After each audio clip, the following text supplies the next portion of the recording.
अब आगे आने वाला समय बहुजन समाज पार्टी का होगा और बहुजन समाज पार्टी के बहन मायावती का होगा। नमस्कार, विपुल सिंह के साथ आप देख रहे हैं एक न्यूज़ 24। देखिए, आगामी महीनों में पटना में एक बड़ा कार्यक्रम होने वाला है। विपक्षी एकता को मजबूत करने के लिए जो विपक्षी पार्टियां हैं, जदयू, राजद, कांग्रेस और भी जो अन्य पार्टियां हैं, वो पटना में दमखम के साथ उतरेंगी और नरेंद्र मोदी सरकार को एक चुनौती देने का काम पटना की धरती से होगा। इसी बीच और भी अन्य पार्टियां हैं जो अलग रहना चाहती हैं या जिन्हें न्योता नहीं मिला है। उसी में से एक पार्टी है बहुजन समाज पार्टी और उसके प्रदेश प्रभारी अनिल कुमार हमारे साथ हैं और हम इन्हीं से जानेंगे कि आखिर ये जो विपक्षी एकता की जो बात हो रही है पटना में, उस विपक्षी एकता में बहुजन समाज पार्टी कहाँ है। देखिए, उस एकता में हम नहीं हैं। बहुजन समाज पार्टी उस एकता में नहीं है, लेकिन बहुजन समाज पार्टी एक राष्ट्रीय पार्टी है और राष्ट्रीय पार्टी होने के साथ साथ हमेशा बहुजनों के हित में खड़ी होने वाली पार्टी है। जो शोषित, दलित, वंचित, पिछड़ों, अति पिछड़ों का जहाँ भी अहित हुआ है, जहाँ भी इनके साथ अन्याय हुआ है, बहुजन समाज पार्टी वहाँ खड़ी हुई है। आज आपने देखा होगा कि यहाँ बिहार में ही जब डीएम की हत्या हुई और हत्यारे को छोड़ दिया गया जेल से, तो बहुजन समाज पार्टी की अध्यक्षा ही एक नेता थी जिन्होंने इसका विरोध किया। बाकी किसी ने कहाँ विरोध किया। ये छोड़ने वाले लोग हैं। दर्जनों नरसंहार हुआ, दर्जनों नरसंहार में जो आरोपित थे, जो हत्यारे थे, उनको ये सरकार ने छोड़ने का काम किया है। तो बहुजन समाज पार्टी इन हत्यारों के साथ, इन हत्यारों को छोड़ने वालों के साथ कभी भी शामिल नहीं हो सकती है और कभी भी उनके साथ कंधे में कंधा मिलाकर चलने का कार्य नहीं कर सकती है।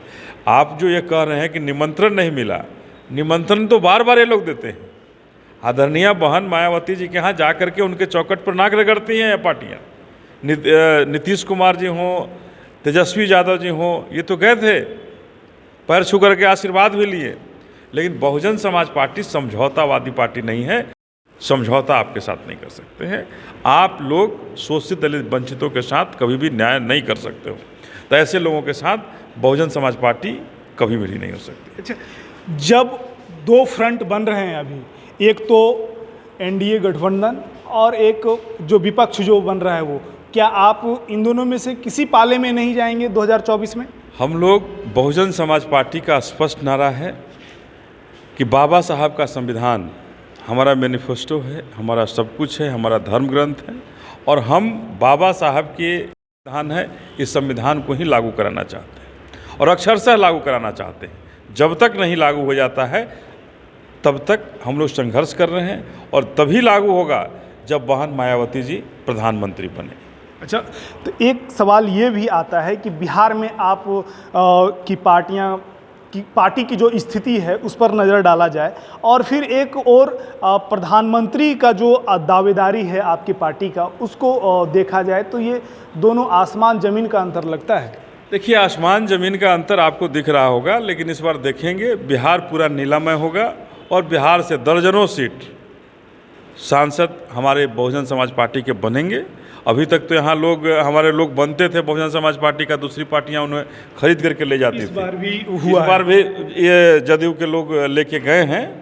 लेकिन अब आगे आने वाला समय बहुजन समाज पार्टी का होगा और बहुजन समाज पार्टी के बहन मायावती का होगा। धन्यवाद। अच्छा, एक सवाल, अंतिम सवाल ये है कि प्रधानमंत्री पद की दावेदारी आप लोग पेश करते हैं बहन मायावती को लेकर के, तो बिहार में उनका आगमन आगामी लोकसभा चुनाव के मद्देनज़र कब होने वाला है? कुछ प्रचार प्रसार के लिए निश्चित रूप से होगा, उसकी तैयारी भी होगी, आपको सूचना भी मिलेगी और पटना आप देखेंगे किस तरह से नीलामय होता है और गांधी मैदान में ही कार्यक्रम होगा। गांधी मैदान भी छोटा पड़ जाएगा। धन्यवाद। चलिए, तो हमारे साथ बहुजन समाज पार्टी के प्रदेश प्रभारी अनिल कुमार थे और इनका साफ कहना था कि आने वाले दिनों में जो पार्टियां हैं चाहे वो एनडीए गठबंधन हो, चाहे वो यूपीए हो, चाहे विपक्ष का जो लोग हो, लेकिन एक तीसरी पार्टी भी उभर करके सामने आएगी जो मायावती के नेतृत्व में काम करेगी और मायावती आने वाले दिनों में प्रधानमंत्री पद के उम्मीदवार हो सकते हैं। ये अनिल कुमार का कहना था।